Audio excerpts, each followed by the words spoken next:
그녀가 숨을 쉬는 이유이자 그녀가 두려움을 이기고 버텨낸 힘의 원천이었다.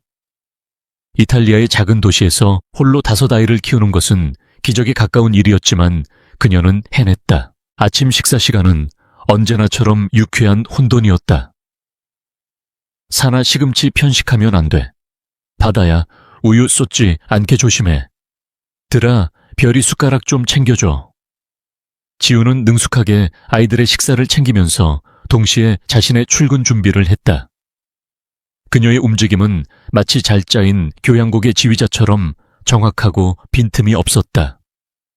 그녀는 더 이상 5년 전 모든 것을 버리고 도망쳐야 했던 연약한 여자가 아니었다. 아이들을 유치원 버스에 태워보낸 후 지우는 깊은 숨을 내쉬었다.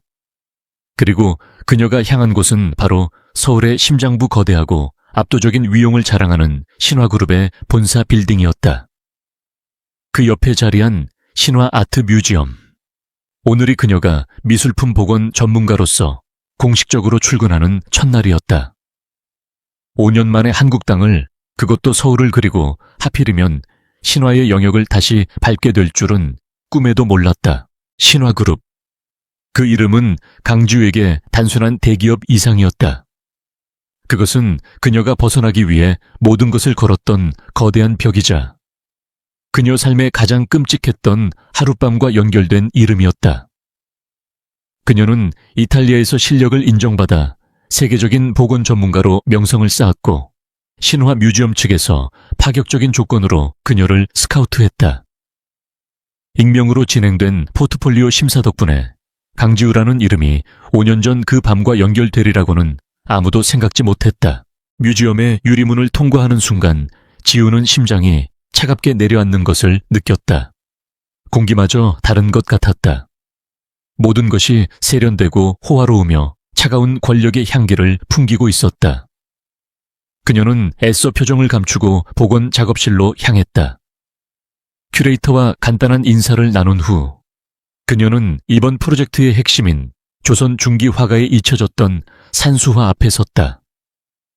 그림은 심각하게 훼손되어 있었지만 그 안에는 분명 되살려내야 할 숨결이 남아있었다. 그녀는 하얀 장갑을 끼고 조심스럽게 그림의 표면을 살폈다. 복원 작업은 고도의 집중력을 요구했다. 미세한 붓터치 하나하나에 온 신경을 쏟아야 했다. 이것은 그녀가 가장 잘하는 일이었고 이 작업에 몰두하는 순간만큼은 과거의 망령에서 벗어날 수 있었다. 그녀는 그림의 찢어진 부분 색이 바랜 안료 그리고 세월의 먼지 속에 숨겨진 원작자의 의도를 읽어내려 애썼다. 하지만 신화라는 이름이 주는 압박감은 작업실 안까지 스며들었다. 점심시간 동료 큐레이터들이 나누는 대화가 그녀의 귀에 날카롭게 박혔다. 한태준 회장님, 정말 대단하지 않아요. 이번 뮤지엄 확장도 전부 회장님 결단력 덕분이라고요. 얼굴 보기가 하늘의 별 따기보다 어렵지만 그 카리스마는 정말... 지우는 손에 든 샌드위치의 맛을 전혀 느끼지 못했다. 한태준, 그녀가 도망쳤던 그 밤의 남자, 그리고 그녀의 5아이들의 아버지. 그녀는 5년 전 그날을 떠올렸다. 정략 결혼의 희생양이었던 그녀. 신화그룹의 후계자인 그와 단 하룻밤을 보낸 직후 그녀는 끔찍한 음모를 엿들었다. 그의 새어머니이자 신화그룹의 실세였던 서은희 이사가 그녀를 그리고 어쩌면 태준까지도 제거하려는 계획이었다. 그녀는 살기 위해 도망쳐야 했다. 뱃속에 5개의 생명이 자라고 있다는 사실조차 모른 채 그녀는 그 지옥 같은 저택을 빠져나왔다. 이탈리아에서의 삶은 고단했다. 아이들이 태어났을 때 그녀는 기쁨보다 두려움에 몸을 떨어야 했다. 아이들의 얼굴은 너무나도 선명하게 그를 닮아 있었다. 같은 눈 같은 코 같은 입술, 마치 그를 5개로 복제해 놓은 듯했다. 그녀는 아이들을 지키기 위해 더 치열하게 살아야 했다. 복원 기술을 배우는데 밤낮을 가리지 않았고 아이들에게는 세상에서 가장 강한 엄마가 되어주었다. 그런 그녀가 왜 다시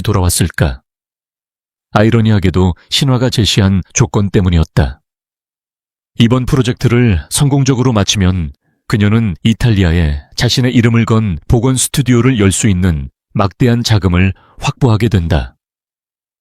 그것은 그녀와 아이들의 완벽한 미래 신화의 그늘에서 완전히 벗어날 수 있는 유일한 기회였다. 위험을 감수할 만한 가치가 있었다. 그녀는 자신의 실력으로 정면 돌파하기로 결심했다. 아무도 그녀의 정체를 모를 것이다.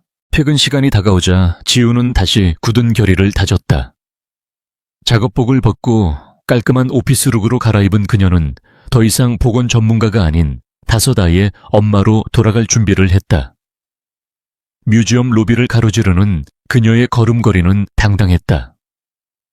하지만 그녀의 등 뒤로 신화그룹 본사 빌딩의 가장 높은 층 회장실의 창문이 그녀를 내려다보고 있는 듯한 착각이 들었다. 유치원에 도착하자 5아이가 기다렸다는 듯이 달려나와 그녀의 다리에 매달렸다. 엄마 보고 싶었어요. 아이들의 맑은 목소리와 따뜻한 천이 그녀의 긴장을 녹여주었다. 그녀는 아이들을 하나하나 안아주며 웃었다. 이 아이들이 있는 한 그녀는 무엇이든 할 수 있었다. 설령 그곳이 적의 심장부라 할지라도 집으로 돌아와 저녁을 준비하는 동안 TV 뉴스에서 신화그룹의 주가 동향이 흘러나왔다. 그리고 화면 가득 5년 전보다 더욱 차가워지고 날카로워진 한태준의 얼굴이 스쳐 지나갔다. 지우는 순간 숨을 멈췄다. 그는 냉혈의 경영자, 감정 없는 지배자로 불리고 있었다. 그는 과연 5년 전 그 밤을 기억이나 할까? 아니, 기억해서는 안 되었다. 그날 밤 아이들이 모두 잠든 후 지우는 자신이 복원할 산수화의 자료를 검토하고 있었다. 그때 뮤지엄 측에서 보낸 공식 이메일 한 통이 도착했다. 신규 프로젝트 관련 임원진 브리핑 및 환영 만찬. 날짜는 바로 다음 주 금요일이었다. 그리고 참석자 명단 가장 위에 너무나도 선명하게 찍힌 이름. 회장 한태준. 지우의 손이 가늘게 떨렸다. 그녀는 마른 침을 삼켰다. 피할 수 없다면 부딪혀야 한다. 그녀는 모니터 화면을 노려보았다. 그리고 잠든 아이들의 방으로 건너갔다. 하늘바다 산들 별. 아빠의 얼굴을 그대로 빼닮은 천사 같은 아이들. 그녀는 아이들의 이마에 차례로 입을 맞췄다. 엄마가 지켜줄게. 무슨 일이 있어도. 그녀의 눈빛은 5년 전 도망치던 밤처럼 절박했지만 동시에 그때와는 비교할 수 없을 만큼 강인하게 빛나고 있었다. 그날 아침은 시작부터 꼬여 있었다. 아이들을 돌봐주기로 한 이모님이 갑작스러운 빗길 사고로 병원에 입원했다는 연락을 받은 것이다. 지우의 피가 차갑게 식었다. 오늘은 신화 뮤지엄의 핵심 프로젝트인 묵죽도의 상태를 정밀 스캐너로 분석하는 첫날이었다. 신입이나 다름없는 그녀가 첫날부터 아이들 문제로 결근할 수는 없었다. 다른 베이비시터를 구할 시간도 없었다. 대안은 없었다. 그녀는 5아이를 모두 데리고 출근하기로 결심했다. 이탈리아에서 가져온 작은 가방 5개에 각자의 태블릿과 색칠 공부책을 쑤셔 넣었다. 얘들아, 오늘 엄마 사무실에 가는데 딱 1시간만이야. 절대로 시끄럽게 하면 안 돼. 알았지? 아이들은 신기한 모험이라도 떠나는 듯 눈을 빛내며 고개를 끄덕였다. 신화그룹 본사 빌딩의 거대한 로비는 그녀를 다시 한번 주눅들게 만들었다. 값비싼 대리석 바닥과 천장을 가로지르는 거대한 설치 미술품. 5아이의 손을 잡고 로비를 가로지르는 그녀의 모습은 모든 이의 시선을 끌었다. 사람들의 수근거림이 등 뒤에 비수처럼 꽂혔다. 그녀는 애써 무시하며 뮤지엄 윙으로 향하는 복도로 걸음을 재촉했다. 그녀의 사무실은 15층에 있었다. 일반 직원용 엘리베이터는 출근 시간이라 10,000원이었다. 5아이를 데리고 그 틈에 끼어들 수는 없었다. 지우는 망설이다가 복도 끝에 있는 임원 전용 엘리베이터로 향했다. 그녀의 출입증은 프로젝트 책임자 권한으로 다행히 전층을 운행할 수 있었다. 지금 이른 시간이니 마주칠 일은 없을 거라 스스로를 안심시켰다. 엄마, 여기 번쩍번쩍해. 호기심 많은 산이가 속삭였다. 엘리베이터 내부는 어두운 톤의 고급스러운 금속과 거울로 마감되어 있었다. 지우는 아이들을 구석으로 밀어넣고 15층 버튼을 눌렀다. 조용히. 그녀가 작은 목소리로 경고했다. 문이 부드럽게 닫히기 시작했다. 그녀는 드디어 한숨 돌릴 수 있으리라 생각했다. 그때였다. 닫히던 문이 다시 스르륵 열렸다. 지우의 심장이 바닥으로 떨어졌다. 문 밖에는 비서로 보이는 남자와 함께 5년 전 그날 밤 이후 단 한순간도 잊어본 적 없는 남자가 서 있었다. 차가운 얼음 조각 같은 눈 완벽하게 재단된 슈트 주변의 공기마저 얼려버리는 압도적인 존재감. 신화그룹 회장 한태준. 한태준의 시선은 엘리베이터 안의 생경한 풍경에 잠시 머물렀다. 그는 미간을 아주 미세하게 좁혔다. 전용 엘리베이터에 허락 없이 탑승한 직원, 그것도 5명의 아이까지 데리고 있는 모습은 명백한 규정 위반이었다. 그와 김 비서가 엘리베이터에 탑승했다. 좁은 공간이 순식간에 그의 서늘한 향수 냄새와 무거운 압력으로 가득 찼다. 지우는 숨조차 쉴 수 없었다. 그녀는 고개를 숙인 채 아이들을 자신의 등 뒤로 감추려 애썼다. 제발 알아보지 못하기를. 5년이나 지났고 그날 밤은 어두웠다. 그녀는 단지 하룻밤의 계약 상대였을 뿐이다. 하지만 그녀의 심장은 귀를 찢을 듯이 울려댔다. 그녀는 자신의 몸이 사시나무처럼 떨리고 있음을 느꼈다. 한태준은 처음에는 여자에게 별다른 주의를 기울이지 않았다. 그의 불쾌감은 오로지 이 예상치 못한 상황 자체에 대한 것이었다. 하지만 그때 그의 시야에 아이들이 들어왔다. 그의 등 뒤에 숨으려는 엄마와는 달리 호기심 많은 아이들의 눈이 그를 올려다보고 있었다. 하나, 둘, 5. 똑같이 생긴 5개의 얼굴. 순간 한태준의 모든 사고가 정지했다. 그는 감정을 드러내지 않기로 유명한 남자였다. 수천억이 오가는 협상 테이블에서도 눈 하나 깜빡하지 않는 그였다. 하지만 지금 그의 눈동자가 경미하게 흔들렸다. 그는 자신도 모르게 아이들의 얼굴을 빤히 쳐다보았다. 작은 얼굴들. 하지만 그 얼굴에 담긴 이목구비는 그것은 단순한 우연의 일치라고 치부할 수 없는 수준의 닮음이었다. 날카로운 턱선, 고집스러워 보이는 입마에, 그리고 무엇보다도 차갑게 빛나는 그 눈동자. 그것은 한태준 자신이 매일 아침 거울 속에서 보는 자신의 어린 시절 모습 바로 그대로였다. 마치 누군가가 그의 유전자를 훔쳐다 5개로 복제해 놓은 것만 같았다. 엘리베이터는 최고층을 향해 소리 없이 상승하기 시작했다. 이 좁고 밀폐된 공간 안에서 시간은 영원처럼 느리게 흘러갔다. 정적을 깬 것은 막내 별이었다. 엄마 뒤에 숨어있던 별이가 작은 목소리로 물었다. 엄마, 저 아저씨 무서워. 아이의 목소리가 유난히 크게 울렸다. 지우는 황급히 아이의 입을 막으려 했지만 한태준의 시선은 이미 아이들에게서 벗어나 그녀에게로 향해 있었다. 얼음장처럼 차가운 시선이 그녀의 얼굴을 샅샅이 훑었다. 그녀는 고개를 더욱 깊이 숙였다. 들키고 싶지 않았다. 이 지옥 같은 공간에서 벗어나고 싶었다. 고개 드시죠. 낮고 울림 있는 목소리가 엘리베이터 안을 채웠다. 그것은 명령이었다. 지우는 선택의 여지가 없었다. 그녀는 천천히, 아주 천천히 고개를 들었다. 5년의 세월이 흘렀지만 그의 눈은 변함없이 그녀의 영혼을 꿰뚫어 보는 듯했다. 그녀의 눈동자에 비친 공포를 그는 놓치지 않았다. 한태준의 눈이 가늘어졌다. 강지우. 며칠 전 보고서에서 본 이름이었다. 이탈리아에서 온 실력 있는 보건 전문가. 그는 그녀의 이력서를 떠올렸다. 5년간의 공백. 그리고 이탈리아에서의 경력. 하지만 그 어디에도 5 쌍둥이의 엄마라는 기록은 없었다. 그의 시선이 다시 아이들에게로 향했다. 그리고 다시 지우에게로. 그의 머릿속에서 수만 개의 퍼즐 조각이 미친 듯이 맞춰지기 시작했다.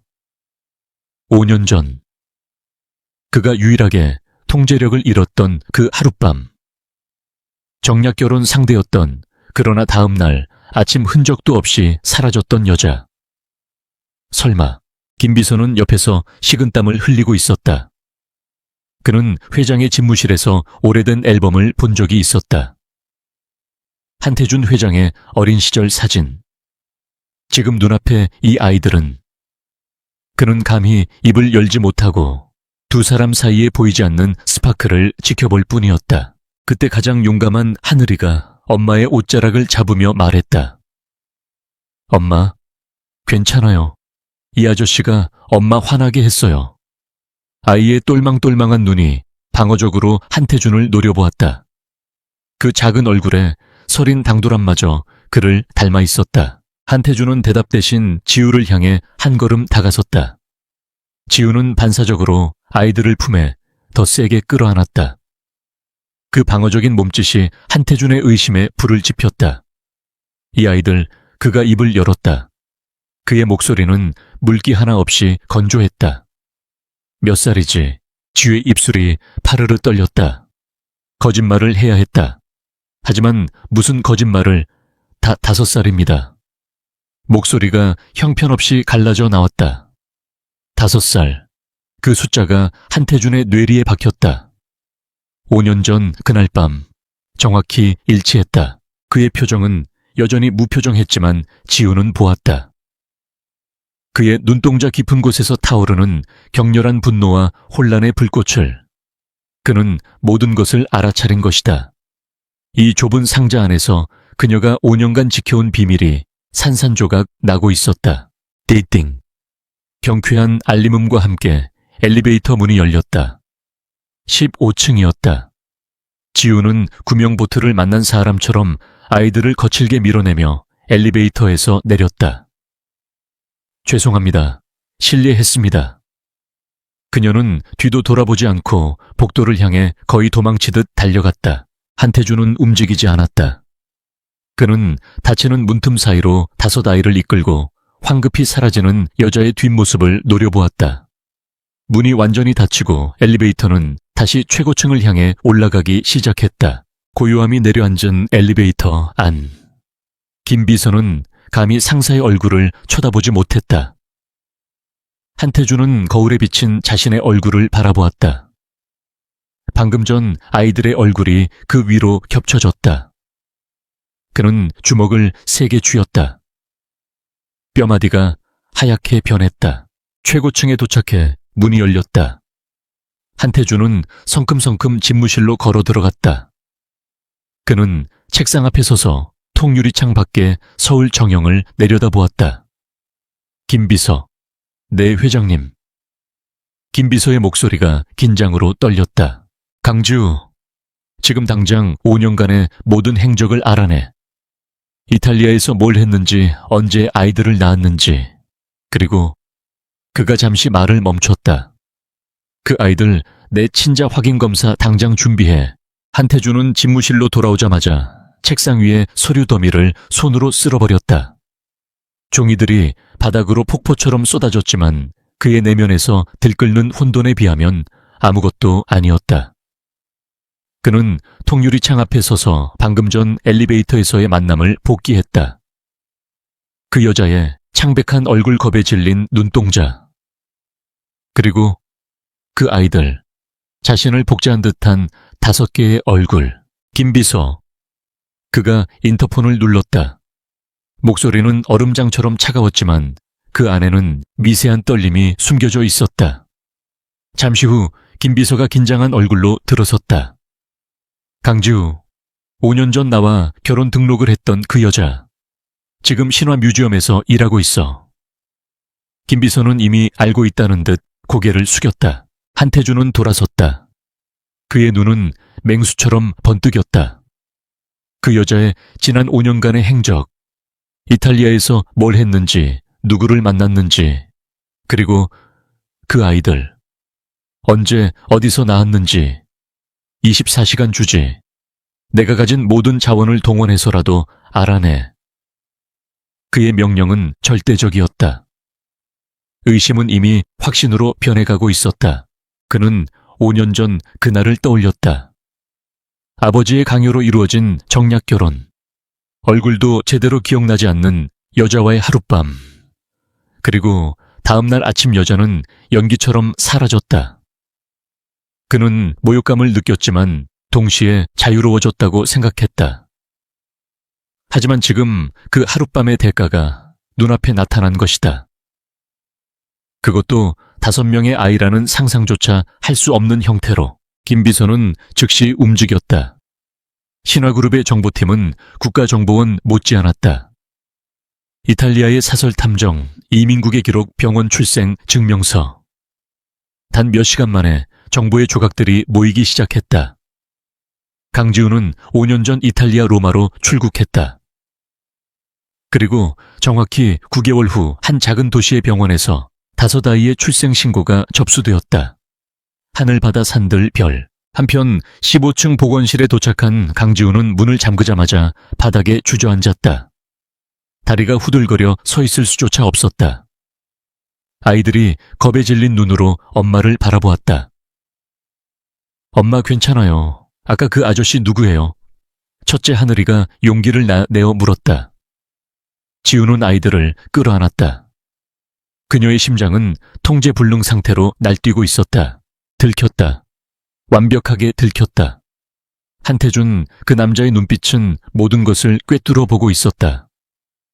아이들의 얼굴을 본 순간 그는 모든 것을 알아차렸을 것이다. 5년간 필사적으로 지켜온 비밀이 단 몇 분 만에 무너져 내렸다. 그녀는 떨리는 손으로 휴대폰을 꺼내 임시 베이비시터 업체에 전화를 걸었다. 지금 당장 아이들을 이곳에서 내보내야 했다. 그녀는 왜 돌아왔을까? 복수 아니었다. 단지 아이들에게 더 나은 미래를 선물하고 싶었을 뿐이다. 이탈리아에서의 삶은 안정적이었지만 신화가 제시한 프로젝트 성공 보수는 그녀가 평생 만져볼 수 없는 거액이었다. 그것만 있으면 아이들을 데리고 그 누구의 손길도 닿지 않는 곳으로 떠날 수 있었다. 하지만 그녀는 호랑이 굴에 제 발로 걸어 들어온 셈이 되었다. 오후가 되자 신화그룹 본관 40층 서은희 이사의 집무실에도 작은 파문이 일었다. 그녀는 신화 아트 뮤지엄의 관장이기도 했다. 그녀는 비서에게서 오전에 엘리베이터 소동에 대해 보고받았다. 회장님, 전용 엘리베이터에 웬 여직원이 아이들을 데리고 탔다고.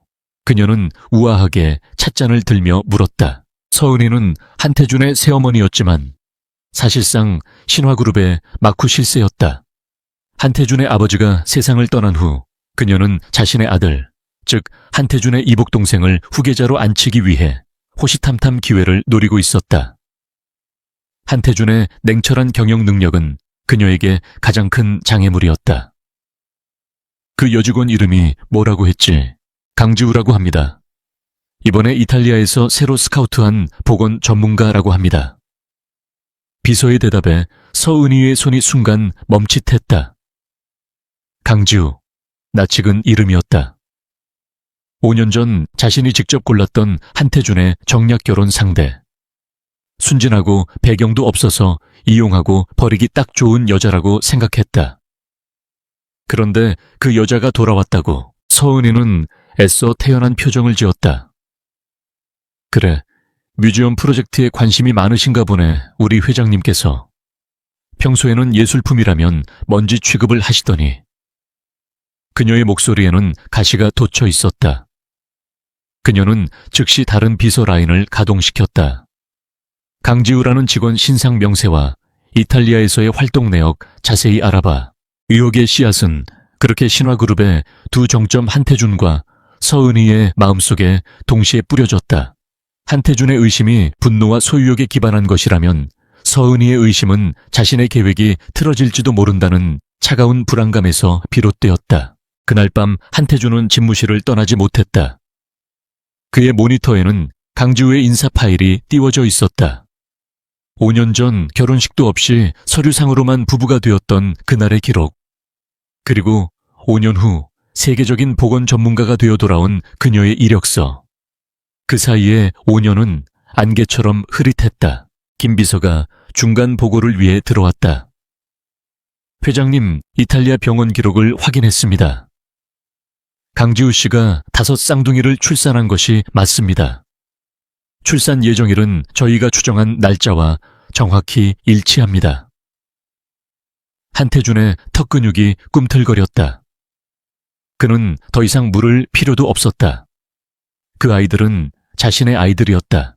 그런데 김 비서가 조심스럽게 말을 이었다.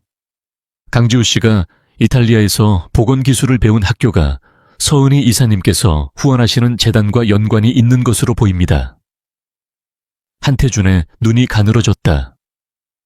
서 이사자, 그는 자신도 모르게 중얼거렸다. 5년 전 그녀의 실종이 단순한 변심이 아닐 수도 있다는 생각이 처음으로 머리를 스쳤다. 한태준은 김 비서를 물러가게 했다. 그는 거대한 혼란에 휩싸였다. 5년간 존재조차 몰랐던 5명의 아이들, 그리고 그 아이들을 낳은 여자 강지우. 그녀는 왜 하필 지금 신화그룹의 심장부로 돌아온 것일까? 복수 아니면 아이들을 이용해 무언가를 얻어내려는 속셈. 그의 머릿속은 복잡했지만 한 가지는 분명했다. 그 아이들은 신화그룹의 핏줄이다. 그리고 자신의 핏줄을, 그것도 5이나 되는 후계자를 저 여자 혼자 좌지우지하게 둘 수는 없었다. 그는 자신의 아이들을 되찾아야 했다. 어떤 방법을 동원해서라도. 한편 서은이 역시 강지우의 이력서를 검토하고 있었다. 그녀는 5년 전 강지우를 이탈리아로 사실상 추방했던 것을 기억했다. 약간의 돈을 쥐어주며 다시는 한국 땅을 밟지 말라고 경고했었다. 그런데 감이 돌아와 그것도 한태준의 눈에 띄었다. 불길한 예감이 그녀의 등골을 서늘하게 했다. 아이들을 데리고 엘리베이터에 탔다고 했지. 그녀가 비서에게 다시 물었다. 네 이사님, 5명이었다고 합니다. 다들 나이는 5살 정도로 보였다고. 서은이의 얼굴이 하얗게 굳었다. 5살, 5년 전, 설마. 그녀는 황급히 달력을 계산했다. 그날 밤, 한태준과 강지우의 하룻밤. 서은이는 자리에서 벌떡 일어났다.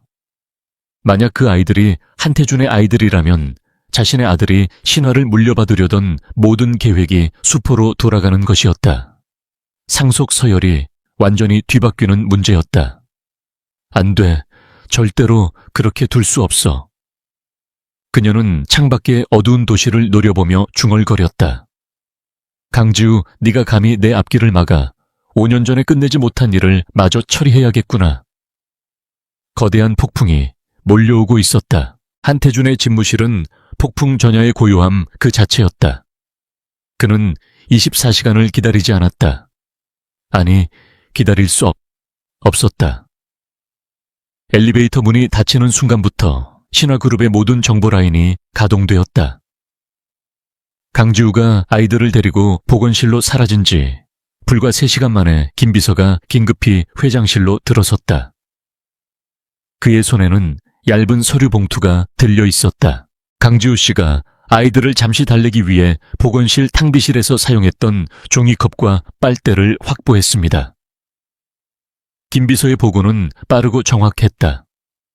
그는 회장의 지시가 떨어지기 무섭게 뮤지엄의 보안팀을 움직여 증거물을 수집했고 신화그룹이 운영하는 VIP 병원의 유전자 검사센터로 그것을 직송했다. 결과가 나왔습니다. 한태준은 말없이 서류를 받아들었다. 그의 손은 미동조차 없었지만 서류를 넘기는 손끝은 얼음장처럼 차가웠다. 숫자들이 그의 눈을 파고들었다. 99.999% 부계 확률 일치. 의심은 이제 돌이킬 수 없는 사실이 되었다. 그의 핏줄, 그의 후계자, 그것도 5이나. 한 번에 차가운 분노가 그의 혈관을 타고 흘렀다. 그 여자 강지우, 감히 자신을 속이고 자신의 아이들을 훔쳐 5년 동안이나 숨겨왔다. 그는 이것을 단순한 배신이라고 규정했다. 신화그룹의 후계자를 멋대로 빼돌린 것은 그룹 전체에 대한 기만이자 선전포고였다. 그는 수화기를 들어 인터폰 버튼을 눌렀다. 15층 보건실 강지우. 지금 당장 내 사무실로 올려보내. 강지우는 엉망이 된 마음을 겨우 다스리며 훼손된 묵죽도의 표면을 정리하고 있었다. 하지만 손끝이 계속 떨려 세밀한 작업이 불가능했다. 머릿속은 온통 한태준의 그 차가운 눈빛뿐이었다. 그는 분명히 알아챘을 것이다. 이제 어떻게 해야 하나. 아이들을 데리고 다시 도망쳐야 하나 하지만 이미 신화의 심장부에 들어온 이상 공항으로 가기도 전에 붙잡힐 것이다. 그때 보건실의 내부 전화가 날카롭게 울렸다. 큐레이터의 다급한 목소리가 들려왔다. 강 선생님, 지금 회장님께서 찾으십니다. 본관 최고층으로 지금 바로 올라가시라고. 지우의 심장이 쿵 하고 떨어졌다. 올 것이 왔다. 그녀는 떨리는 손으로 장갑을 벗었다. 그녀의 다리는 청은망은 무거웠지만 거부할 선택지는 없었다. 회장실로 향하는 엘리베이터는 아침에 탔던 그 전용 엘리베이터였다. 이제는 아이들 없이 오직 그녀 혼자였다. 거울에 비친 자신의 얼굴은 종이장처럼 하얗게 질려 있었다. 문이 열리고 거대한 집무실의 위용이 그녀를 압도했다. 김 비서가 문가에서 그녀를 기다리고 있었고 한태준은 서울의 정영을 등진 채 거대한 통유리창 앞에 서 있었다. 회장님, 강지우 씨 도착했습니다. 김 비서의 말이 끝나자 한태준이 천천히 돌아섰다. 그의 얼굴은 어떤 감정도 읽을 수 없는 가면 같았지만 그 눈빛은 지우를 얼어붙게 만들기에 충분했다. 김 비서 나가봐. 낮은 목소리의 명령이 떨어지고 육중한 문이 닫히는 소리와 함께 두 사람만이 남았다. 정적이 흘렀다. 지우는 숨을 쉴 수조차 없었다. 한태준은 천천히 그녀에게 다가오지 않았다. 그는 책상으로 걸어가 아침에 김 비서가 가져왔던 그 서류 봉투를 그녀의 발 앞에 던졌다. 얇은 종이 몇 장이 바닥에 흩어졌다. 친자 확인 검사 결과서. 설명해. 그의 목소리는 감정 없이 낮게 깔려 있었지만 그 안에는 모든 것을 파괴할 듯한 분노가 응축되어 있었다. 지우는 차마 바닥의 서류를 줍지 못했다. 그녀는 입술을 깨물었다. 뭐라고 말해야 할까? 무슨 말씀이신지 모르겠습니다. 그녀가 내뱉을 수 있는 최선의 방어였다. 그 말이 끝나기가 무섭게 한태준이 순식간에 그녀의 턱을 거칠게 붙잡아 자신을 보게 만들었다. 모르겠다고. 그의 눈이 불타고 있었다. 내 눈을 똑바로 봐, 강지우. 5년 전 넌 법적으로 내 아내였어. 그리고 9개월 뒤 넌 5아이를 낳았지. 내 아이들을 감히 날 속이고 내 핏줄을 훔쳐 달아나. 그의 소나기 힘에 턱이 부서질 것 같았다. 지우의 눈에 공포와 함께 눈물이 고였다. 그런 게 아니에요. 그럼 뭔데? 한태준이 소리쳤다. 돈 때문이었나? 더 많은 걸 원해서 아이들을 인질로 삼을 계획이었어. 아니면 다른 남자가 생겼나? 그래서 나에게서 벗어나고 싶었던 건가? 그의 모욕적인 말들이 비수가 되어 지우의 가슴에 박혔다. 그 순간 지우의 내면에서 무언가가 끊어졌다. 공포를 넘어선 분노가 치밀어 올랐다. 돈 남자, 이 남자는 아무것도 모르고 있었다. 자신이 어떤 지옥을 겪었는지, 아이들을 지키기 위해 어떤 심정으로 도망쳤는지. 그녀는 그의 손을 세게 뿌리쳤다. 당신은 아무것도 몰라. 그녀의 절규에 한태준이 순간 멈칫했다. 지우는 눈물을 닦아낼 생각도 못한 채 그를 노려보았다. 당신의 그 대단한 신화그룹이, 당신의 그 무서운 새어머니가 나한테 무슨 짓을 했는지 당신은 상상도 못해. 그리고 그날 밤의 기억이 5년간 억눌러왔던 끔찍한 진실이 그녀의 입에서 터져 나왔다. 시간은 5년 전 그들의 서류상 결혼식이 끝나고 맞이한 첫날 밤 직후로 거슬러 올라갔다. 그녀는 거대하고 차가운 저택의 별채에 사실상 감금되어 있었다. 태주는 그날 밤 이후 얼굴을 비추지 않았다. 새벽녘 목이 말라 물을 마시러 본관 주방으로 향하던 그녀는 서재에서 새어나오는 목소리를 들었다. 서은이 이사 바로 한태준의 새어머니였다. 그래 강지우, 그 아이는 그냥 방패막이야. 서은이는 누군가와 통화하고 있었다. 그녀의 목소리는 평소의 우아함과는 거리가 먼 소름 끼치는 냉혹함이 어려 있었다. 태준이 녀석이 아직 아버님 유언장에 묶여 있어서 함부로 건드릴 수 없지만 저런 근본 없는 애랑 엮이면 분명 약점이 생기겠지. 지우는 그 자리에 얼어붙었다. 일단 결혼을 유지시키면서 태준이의 발목을 잡는 용도로 쓰다가 때가 되면 적당한 스캔들 하나 터뜨려서 내쫓으면 그만이야. 태준이가 혹시라도 저 애한테 마음이라도 주면 그건 더 좋지. 감정에 휘둘리는 경영자는 이 사회의 신임을 잃기 마련이니까 그것만으로도 끔찍했지만 이어지는 말은 지우의 피를 얼어붙게 만들었다. 제일 걱정되는 건 혹시라도 그 애가 태준이의 아이라도 갖는 경우야. 그럼 상속 지분이 복잡해져. 내 아들 주혁이가 모든 걸 물려받아야 하는데. 서은이의 목소리가 한층 더 낮아졌다. 만약 그런 불상사가 생긴다면 사고는 얼마든지 만들 수 있어. 깨끗하게, 아무도 모르게. 지우는 입을 틀어막았다. 사고. 그 단어는 명백한 살해 협박이었다. 그녀는 자신이 신화그룹의 거대한 권력 암투 한복판에 던져진 소모품임을 깨달았다. 한태준 역시 그 암투에서 자유롭지 못했다. 그가 자신을 지켜줄 리 없었다. 그녀는 그날 밤 날이 밝기도 전에 가진 것을 모두 버리고 도망쳤다. 뱃속에 5개의 생명이 자라고 있다는 사실조차 알지 못한 채 다시 현재 한태준의 집무실. 지우는 숨을 헐떡이며 말을 마쳤다. 내가 도망친 건 당신이 미워서가 아니었어. 살기 위해서였어, 당신. 새어머니 서은이 이사가 날 죽이겠다고 했단 말이야. 내 아이들을, 뱃속에 있는 줄도 몰랐던 내 아이들을 지키기 위해서 도망쳐야 했어. 한태준은 거대한 망치로 머리를 맞은 듯한 충격에 휩싸였다. 그가 상상했던 배신의 시나리오가 아니었다. 이것은 생존을 위한 탈출이었다. 그는 자신의 새어머니가 얼마나 야심차고 무자비한 여자인지 알고 있었다. 아버지의 죽음에도 석연치 않은 점이 많았다. 하지만 대놓고 살인을 입에 담을 정도라고는. 그는 강지우의 얼굴을 다시 보았다. 그녀의 눈에는 거짓이 없었다. 5년의 세월을 뛰어넘은 그때의 그 생생한 공포가 그대로 담겨 있었다. 그녀의 이야기는 그가 알고 있는 서은이의 성격과 소름 끼치도록 일치했다. 그가 분노했던 배신은 사실 서은이가 설계한 거대한 음모의 결과물이었던 것이다. 그의 분노는 사라지지 않았다.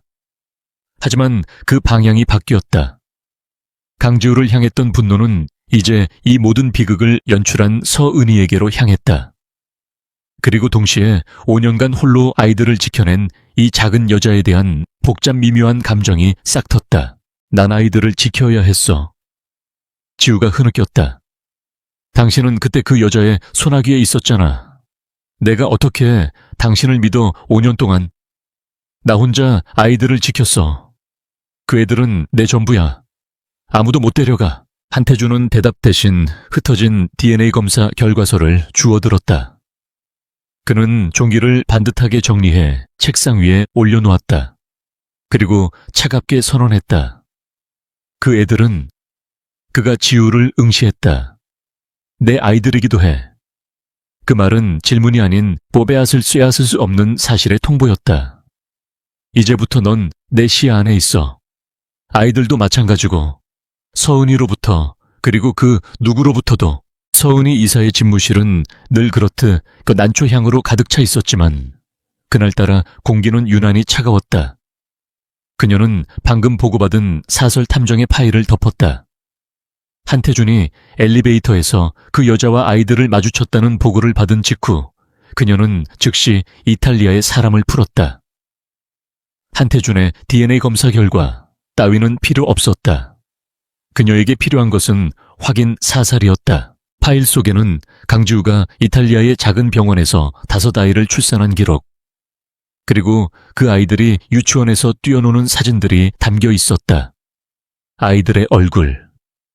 그것은 한태준의 어린 시절을 경악스러울 정도로 빼닮아 있었다. 5년 전 자신이 푼돈을 쥐어주며 내쫓았던 그 미약한 존재가 신화그룹의 상속구도를 뒤엎을 5개의 폭탄을 안고 돌아온 것이다. 그녀의 붉은 입술 끝이 경미하게 떨렸다. 자신의 아들 한주혁에게 신화그룹 전체를 안겨주기 위해 지난 20년간 공들여온 탑이 무너질 수도 있는 위기였다.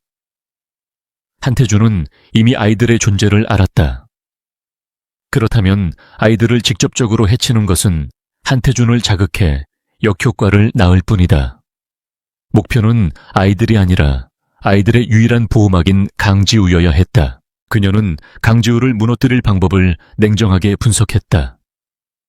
그녀가 지금 가장 절박하게 매달리고 있는 것, 그것은 바로 묵죽도 복원 프로젝트였다. 이탈리아에서 아무리 명성을 쌓았다 한들 신화 뮤지엄의 국보급 문화재에 흠집이라도 내는 날엔 그녀의 경력은 한국에서 그대로 끝장날 터였다.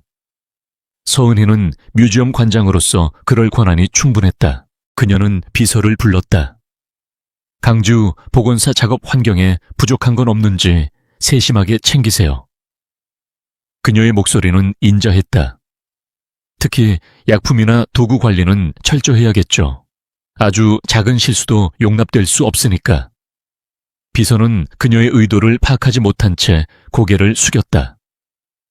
하지만 서은희의 눈은 이미 다음 수를 그리고 있었다. 한편 강지우는 한태준의 집무실에서 나온 이후 사실상의 연금 상태에 놓였다. 그녀의 낡은 빌라 아파트 앞에는 24시간 검은색 세단이 대기했고 아이들의 유치원 등하원 길에는 경호라는 이름의 감시자들이 따라붙었다. 한태준은 그녀에게 뮤지엄 내 최고 보안 등급의 개인 작업실을 내주었다. 그것은 보호였지만 동시에 완벽한 통제였다. 지우는 이 숨막히는 압박감 속에서 오직 묵죽도에만 매달렸다. 그림을 복원하는 순간만큼은 자신이 처한 현실을 잊을 수 있었다. 그날 오후 그녀는 훼손된 그림의 비단 표면에 쌓인 수백 년 묵은 오염물을 제거하기 위한 특수 세척 용매를 배합하고 있었다. 정해진 레시피대로 정확하게 약품을 섞어 테스트용 종이에 발랐다. 바로 그 순간 그녀는 비명을 지를 뻔했다. 테스트용 종이가 부글거리며 녹아내리기 시작했다. 만약 이것을 단 1초라도 그림 본체에 사용했다면 수백억 원의 가치를 지닌 묵죽도는 그대로 재가 되었을 것이다.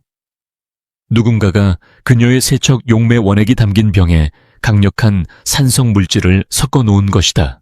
지우의 온몸이 차갑게 식었다. 이 작업실은 한태준의 직속 보안팀이 관리하고 있었다. 하지만 단 한 사람 이 뮤지엄의 총책임자인 서은이 이사라면 관장의 권한으로 얼마든지 드나들 수 있었다. 이것은 명백한 경고이자 살해 시도였다. 5년 전 자신을 죽이려 했던 것처럼 이제는 자신의 경력과 영혼을 죽이려 하고 있었다. 그녀는 떨리는 손으로 전화를 걸려다 멈칫했다. 한태준에게 그에게 고자질하는 꼴이 될 것이다. 그는 이미 자신을 믿지 않았다. 오히려 자신의 부주의를 질책할지도 몰랐다. 지우는 입술을 깨물고 변질된 용매를 폐기했다. 그녀는 스스로를 지켜야 했다. 하지만 그녀의 이런 움직임은 이미 한태준에게 보고되고 있었다. 작업실 내부에 설치된 미세한 CCTV는 그녀의 동의 없이 작동되고 있었다. 그날 밤 모든 직원이 퇴근한 시간 한태준이 예고 없이 그녀의 작업실에 나타났다. 그는 낮에 있었던 용매 사고 기록을 이미 확인한 상태였다. 무세운 일이었지. 그의 목소리는 여느 때처럼 차가웠다. 지우는 깜짝 놀라 그를 돌아보았다. 왜 보고하지 않았나? 그는 그녀의 변명이 아닌 사실을 요구하고 있었다. 지우는 방어적으로 대답했다. 사고는 없었어요. 테스트 중에 발견했고 이미 폐기했습니다. 한태준이 그녀에게 한 걸음 다가섰다. 그는 그녀가 숨기려 하는 공포를 정확히 읽어냈다. 서은이 짓인가? 그가 단도직입적으로 물었다. 지우는 대답 대신 그를 노려보았다. 당신이 더 잘 알겠죠. 당신의 새어머니가 어떤 사람인지. 날 여기 불러들인 건 당신이니까 책임도 당신이 져야죠. 그의 눈썹이 미세하게 꿈틀거렸다. 그녀의 가시 돋친 말이 틀리지 않았기 때문이다. 그는 김 비서를 불렀다. 당장 이 작업실의 모든 약품과 도구를 외부 전문 기관에 보내 성분 분석을 의뢰해. 그리고 내일부터 내 직속 경호팀 중 한 명을 이 작업실 안에 상주시켜. 강지우 씨가 작업하는 내내 이것은 지우가 원했던 보호 방식이 아니었다. 그것은 더 노골적인 감시였다. 난 죄수가 아니에요. 그녀가 외쳤다. 당신은 내 아이들의 어머니야. 한태준이 그녀의 말을 잘랐다. 그것만으로도 넌 신화그룹의 가장 중요한 자산이자 가장 위험한 표적이다. 서은이가 다시 움직일 빌미를 주지 마. 이 프로젝트 완벽하게 성공시켜.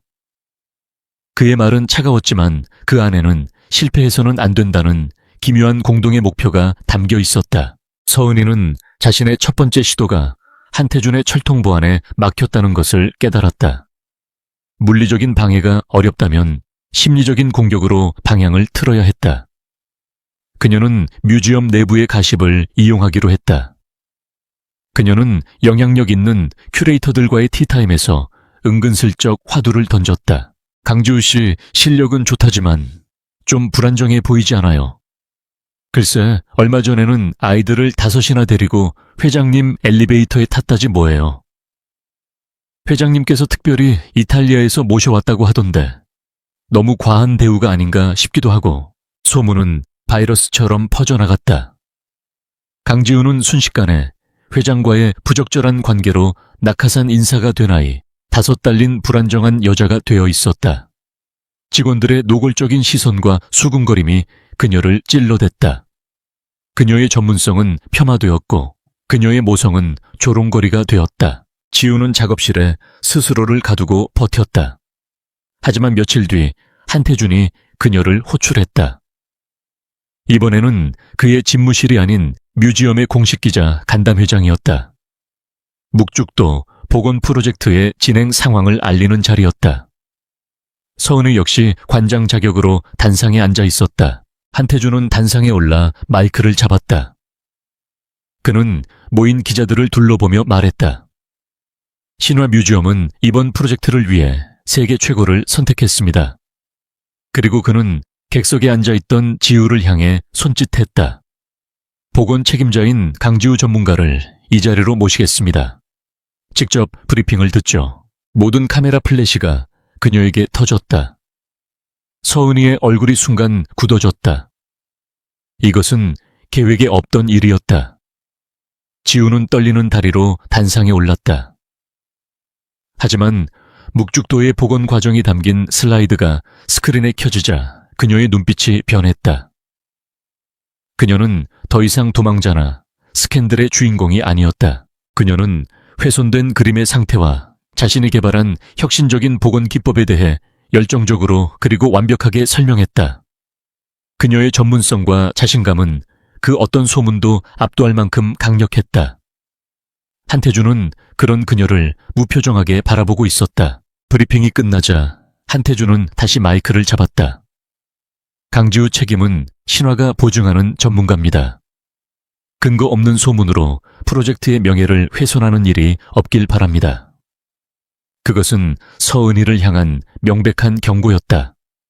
그는 공식 석상에서 지우의 손을 들어줌으로써 그녀가 자신의 보호에 있음을 만천에 공표했다. 지우는 그런 태준의 옆모습을 바라보았다. 그는 여전히 차갑고 오만했지만 그의 행동은 그녀를 소문의 구렁텅이에서 건져 올렸다. 그들은 여전히 적과 아군 사이에 아슬아슬한 경계에 서 있었지만 서은이라는 공동의 적 앞에서 자신들도 모르는 사이 조금씩 서로에게 기대기 시작하고 있었다. 기자회견 이후 며칠간 강지우는 기묘한 평온함 속에서 작업에 몰두했다. 한태준이 공식 석상에서 그녀의 편을 들어준 것은 사실상 신화그룹 전체에 내린 함구령과도 같았다. 뮤지엄 내부의 수군거림은 잦아들었지만 그것이 호의로 바뀐 것은 아니었다. 직원들은 그녀를 회장의 비호를 받는 위험한 여자로 규정하고 보이지 않는 벽을 쳤다. 한태준은 그날 이후 그녀의 작업실에 나타나지 않았다. 하지만 그의 감시는 더욱 철저해졌다. 작업실 안을 지키는 경호원은 그림자처럼 그녀의 일거수일투족을 감시했고 아이들의 등하원 길에는 차량이 한 대 더 늘었다. 지우는 이숨 막히는 보호막 안에서 서은이라는 거대한 아기에 맞서기 위해 오직 묵죽도 복원이라는 외줄에만 매달렸다. 주말이 다가왔다. 신화 뮤지엄에서는 새로 개관하는 어린이 미디어 아트 체험관의 개관식이 열릴 예정이었다. 뮤지엄의 핵심 인력이 된 지우 역시 행사에 참여해야 했다. 문제는 아이들이었다. 임시 베이비시터는 주말까지 구하기 어려웠고 한태준의 경호원들은 아이들을 보호할 수는 있어도 양육할 수는 없었다. 그녀는 김비서를 통해 한태준에게 아이들을 주말 동안만이라도 작업실 옆에 비어있는 회의실에 머물게 해달라고 요청했다. 의외로 한태준의 답은 다른 것이었다. 개관식 행사에 아이들을 동반하도록 신화그룹의 가족 친화적 이미지를 보여줄 필요도 있으니 단 내 경호팀이 밀착 마크할 것이다. 지우는 그 의도를 알 수 없었지만 선택의 여지가 없었다. 토요일 오후 그녀는 단정하게 차려입은 5아이의 손을 잡고 시끌벅적한 뮤지엄 1층 로비로 들어섰다. 수많은 기자와 VIP들 그리고 아이들의 웃음소리로 공간은 가득 차 있었다. 서은이 이사가 우아한 미소를 지으며 내빈들을 맞이하고 있었다. 그녀의 시선이 지우와 5아이들에게 잠시 머물렀다. 그 눈빛에는 차가운 계산이 번뜩였다. 서은이는 물리적인 방해가 막히자 강지우의 가장 약한 골이 바로 아이들을 노리기 시작했다. 그녀는 이미 개관식 며칠 전 체험관의 시설 점검 보고서를 검토했다. 2층에서 1층 로비를 내려다볼 수 있는 유리 난간. 그곳에 볼트 몇 개를 느슨하게 풀어놓는 것은 그녀의 하수인에게는 식은 죽 먹기보다 쉬운 일이었다. 치명적이진 않지만 공포를 심어주기엔 충분한 사고. 그것이 그녀의 계획이었다. 아이들은 신기한 미디어 아트에 넋을 잃었다. 지우는 경호원들과 함께 아이들을 쫓아다니며 진땀을 뺐다. 하늘아 뛰지 마. 바다야 저쪽은 만지면 안 돼.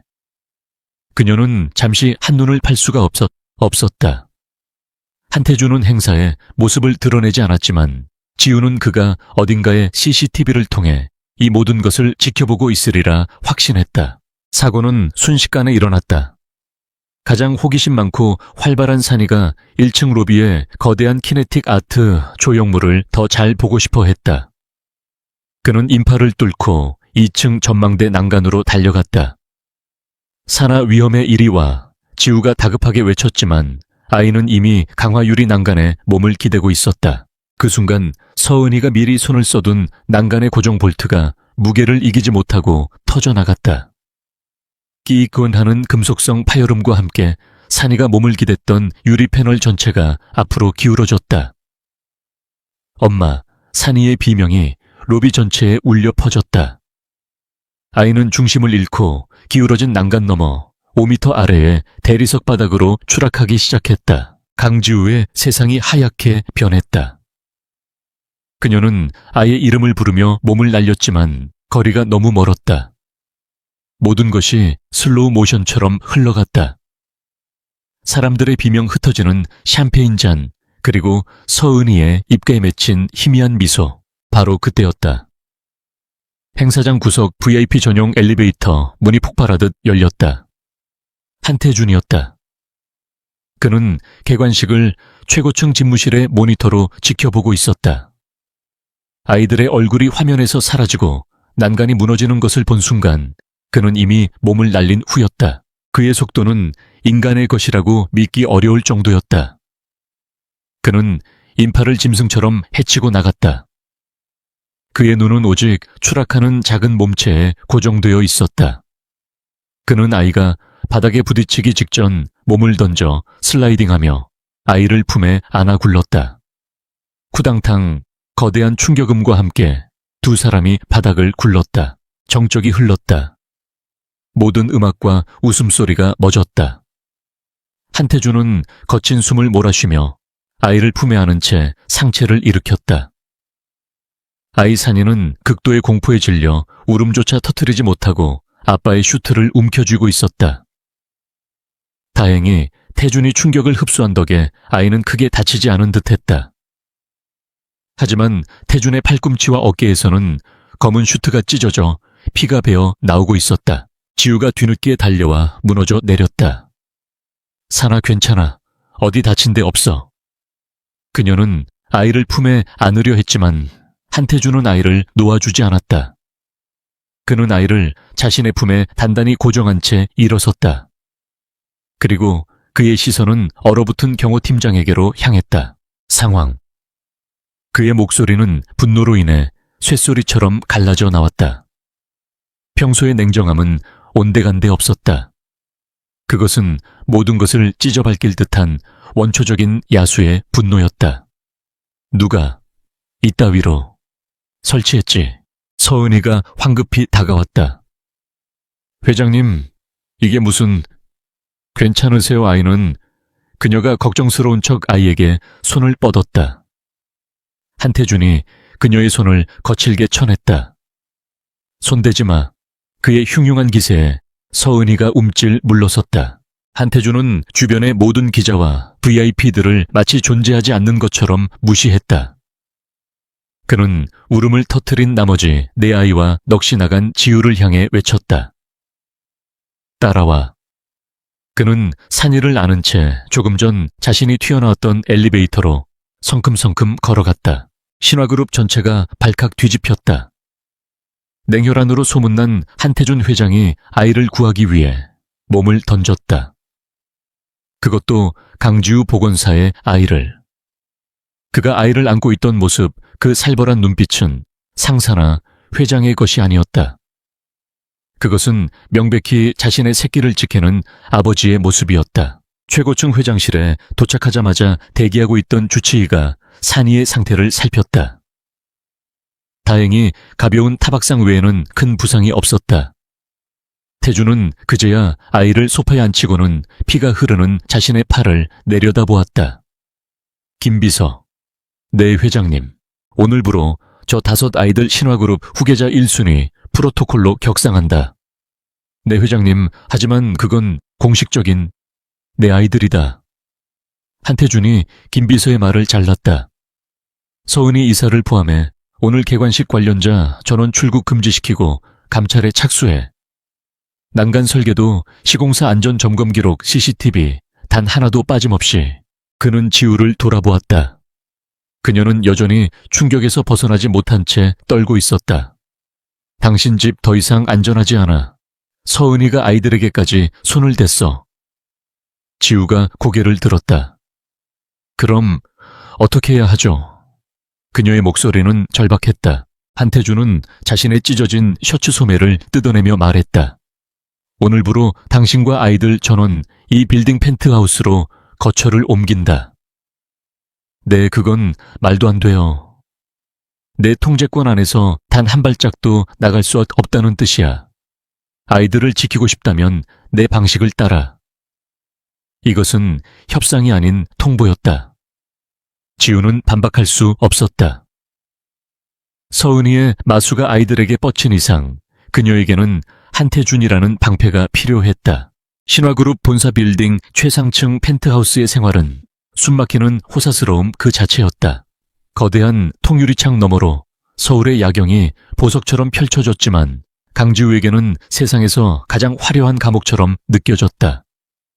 5 아이들은 태어나서 처음 보는 넓고 신기한 공간에 금세 적응해 떠들고 뛰어다녔지만 지우는 단 한순간도 긴장을 풀 수 없었다. 한태준은 그날 이후 펜트하우스의 서재를 임시 집무실로 사용했다.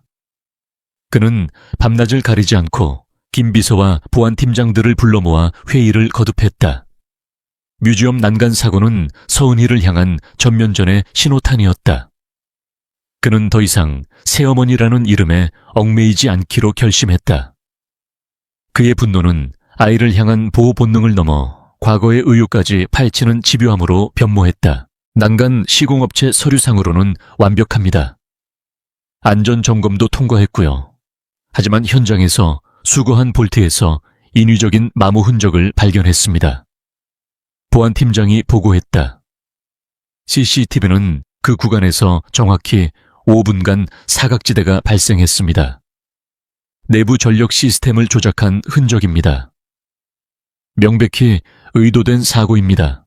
한태준의 턱 근육이 굳어졌다. 서은희 이사. 그가 낮게 읊조렸다. 그 여자 짓이라는 건 나도 알아. 증거가 부족해. 그 여자가 직접 볼트를 풀지 않았을 테니 꼬리를 잡아야 해. 그는 김 비서를 바라보았다. 지난 5년간 서 이사의 모든 자금 흐름, 인맥, 뮤지엄 운영 내역까지 전부 다시 샅샅이 뒤져 한태준의 본격적인 조사가 시작되었다. 신화그룹의 내부 감사팀이 비밀리에 투입되었다. 그들의 목표는 뮤지엄 난간 사고의 배후를 캐는 것을 넘어 지난 5년간 서은희가 그룹 내에서 저지른 모든 부정부패를 들춰내는 것이었다. 특히 한태준의 아버지가 심장마비로 갑작스럽게 세상을 떠난 그 시점 전후의 모든 기록을. 하지만 서은희는 만만치 않은 상대였다. 그녀는 20년간 신화그룹의 안주인 행세를 하며 거미줄처럼 자신의 세력을 심어놓았다. 그녀의 재무제표는 흠잡을 데 없이 깨끗했고 그녀가 결제한 모든 서류는 완벽한 절차를 거친 것처럼 보였다. 조사는 벽에 부딪혔다. 그녀가 비자금을 조성했다는 심증은 확실했지만 물증이 없었다. 한편 강지우는 펜트하우스와 뮤지엄 복원실만을 오가는 제한된 생활을 이어갔다. 복원실은 이제 요새나 다름없었다. 한태준의 경호원들이 24시간 입구를 지켰고 모든 출입은 엄격히 통제되었다. 그녀는 묵죽도의 복원에만 몰두했다. 그것만이 이 지옥 같은 현실에서 그녀가 숨 쉴 수 있는 유일한 탈출구였다. 그날 밤 지우는 복원실에서 늦게까지 남아 묵죽도의 훼손된 비단 뒷면에 특수 종이를 덧대는 배접 작업을 준비하고 있었다. 그러기 위해서는 조선중기에 사용된 동일한 재질의 종이 샘플이나 관련 기록이 필요했다. 그녀는 김 비서를 통해 뮤지엄 지하의 수장고 및 자료실 접근 권한을 요청했다. 한태준은 망설였다.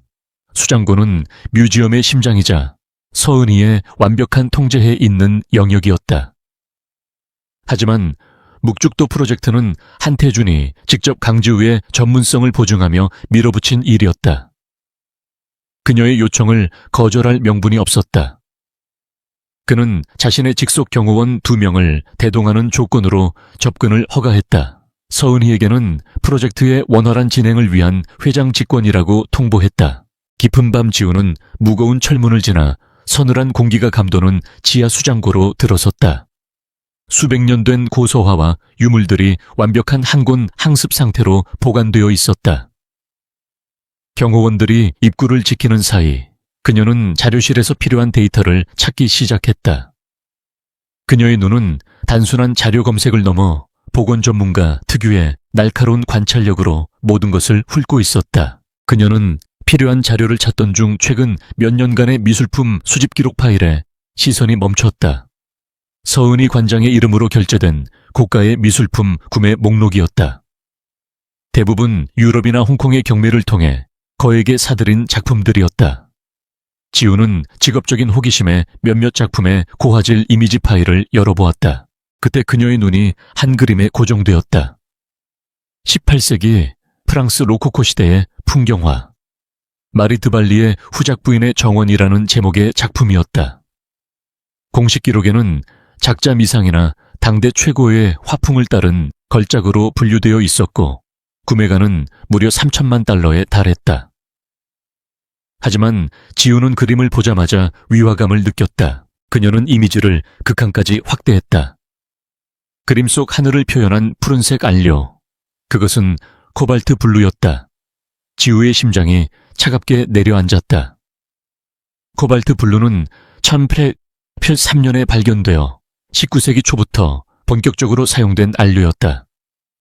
18세기 그림에는 절대 존재할 수 없는 색이었다. 이것은 명백한 위작이었다. 지우는 떨리는 손으로 다른 파일들을 열었다.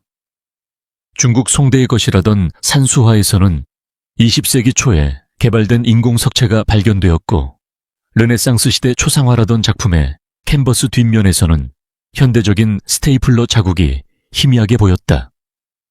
이것은 실수가 아니었다. 누군가 의도적으로 거액을 들여 가짜 그림들을 사들인 것이다. 그녀는 자신이 무엇을 발견했는지 깨달았다. 서은이는 뮤지엄을 이용해 돈 세탁을 하고 있었다. 해외의 유령 회사를 통해 위작을 발견하고 뮤지엄의 공적 자금으로 거액에 구매하는 방식을 사용한 것이다. 그 돈은 고스란히 서은이의 비밀 계좌로 흘러 들어갔을 터였다. 이것이 바로 한태준의 감사팀이 찾지 못했던 비자금의 실체였다. 지우는 즉시 관련 자료들을 USB에 복사했다. 펜트하우스로 돌아온 그녀는 서재에서 골머리를 앓고 있는 한태준을 찾았다. 아이들은 이미 잠든 시간이었다. 그는 피로에 지친 얼굴로 자금 흐름표를 보고 있었다. 회장님, 그녀의 목소리에 한태준이 고개를 들었다. 이것 좀 보셔야겠습니다. 그녀는 USB를 그의 노트북에 연결했다. 그리고 자신이 발견한 위작들의 이미지와 안료 분석 데이터를 화면에 띄웠다. 이건 18세기 그림이 아니에요. 코발트 블루가 쓰였어요. 이것도 전부 가짜입니다. 하지만 구매 기록에는 수백억 원이 지출되었습니다. 한태준의 눈이 날카롭게 빛났다. 그는 강지우가 단 몇 시간 만에 찾아낸 것을 자신의 최고 엘리트 감사팀이 며칠간 찾아내지 못했다는 사실에 놀랐다. 그녀의 전문적인 눈썰미가 서은이의 가장 은밀한 금고를 열어젖힌 것이다. 이 위작들을 구매한 해외 에이전시, 당장 추적해. 그가 즉시 김 비서에게 명령했다. 추적은 신속하게 이루어졌다. 스위스와 홍콩에 서류상으로만 존재하는 유령 회사들, 그리고 그 회사들의 자금 흐름을 역추적하자 드디어 서은이의 차명 계좌들이 드러나기 시작했다. 거대한 비자금의 흐름이 포착되었다. 하지만 그것이 끝이 아니었다. 한태준은 그 자금 흐름 속에서 유독 신경 쓰이는 거래 내역을 발견했다. 5년 전 그의 아버지가 돌아가시기 직전 몇 달 동안 스위스의 한 제약회사와 특정 의사에게 거액의 자문료가 정기적으로 송금된 기록이었다. 아버지를 진료했던 주치의와는 다른 낯선 이름의 의사였다. 한태준은 아버지의 마지막 몇 달을 떠올렸다. 평소 건강했던 아버지는 급격하게 쇠약해졌고 주치의는 단순한 노화와 스트레스성 신부전이라고 진단했다. 그리고 어느 날 밤 그는 그렇게 허무하게 세상을 떠났다. 서은이는 슬픔에 잠긴 미망인 역할을 완벽하게 연기했다. 이제 모든 조각이 맞춰지고 있었다. 서은이는 비자금을 이용해 새로운 의사를 매수했고 아버지의 약에 손을 썼을 가능성이 높았다. 단순한 병사가 아니라 치밀하게 계획된 살인이었다. 5년 동안 덮여있던 과거의 끔찍한 진실이 강지우가 발견한 코발트 블루라는 작은 실마리에서부터 시작되어 마침내 그 추악한 모습을 드러낸 것이다. 한태준은 의자 깊숙이 몸을 묻었다. 그의 내면에서는 뜨거운 분노와 차가운 복수심이 동시에 들끓었다. 그는 강지우를 바라보았다. 그녀는 자신의 발견이 어떤 판도라의 상자를 열었는지 깨닫고 창백해진 얼굴로 그를 보고 있었다. 두 사람 사이에는 더 이상 고용주와 직원 혹은 아이들의 부모라는 관계만 남은 것이 아니었다. 그들은 이제 거대한 괴물에 맞서야 하는 공동의 운명체가 되어 있었다. 한태준의 칼날은 서은이의 목을 향해 좁혀지고 있었다. 그가 강지우가 찾아낸 코발트 블루라는 실마리를 잡은 순간 신화그룹의 모든 감사 인력이 서은이가 관여한 뮤지엄의 모든 미술품 거래 내역을 파고들었다. 위작 구매를 통한 비자금 조성 혐의는 이제 단순한 의혹이 아니었다. 스위스와 홍콩의 유령 회사 계좌에서 수백억 원의 자금이 빠져나간 명백한 증거들이 속속들이 드러났다. 서은이는 20년간 쌓아온 그녀의 성체가 무너지는 소리를 듣고 있었다. 한태준이 단순한 경영권 다툼이 아닌 5년 전 아버지의 죽음까지 파헤치고 있다는 것을 직감했다. 그녀의 정보원들이 한태준이 스위스의 특정 제약회사 기록을 조회하고 있다는 보고를 올렸다. 그녀는 더 이상 수세에 몰려 방어만 할 수 없었다. 이 공세를 끊어내지 못하면 그녀는 모든 것을 잃게 될 터였다. 그녀는 가장 빠르고 가장 확실하게 한태준을 흔들 수 있는 방법을 선택했다. 그것은 바로 강지우, 그리고 강지우의 목숨과도 같은 묵죽도 복원 프로젝트였다. 한태준은 이미 공식 기자회견에서 강지우의 전문성을 신화그룹의 이름으로 보증했다.